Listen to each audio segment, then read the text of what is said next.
چاوەکەم ئەمڕۆ لە گوڵشەن گوڵ بە عیشوە خۆی نواند، نەک نمەک گیر بم بە مەرجی تۆ قەسەم هیچ نەمدواند.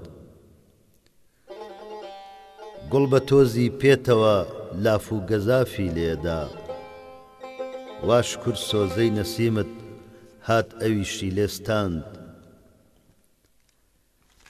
نەشتەری موژگانی تۆ هاتۆتە سەر سەفحەی دڵم، هەر خەتێبوو غەیری خەتی سەبزی تۆ پاچی کڕاند.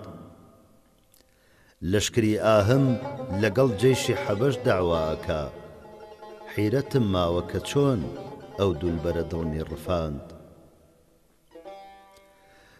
بۆ گوڵی ڕوود هاتم و پەرچەم دەبینم بۆیەوە، ماهی نەورۆزم بە شیوەن وەک محەڕەم خۆی نواند. تۆ لە ئەوەڵ گۆی وەفات هێنایە ناو مەیدانەوە، ئێستا چەوگانی خلافت پشتی سەد وعدەی شکاند.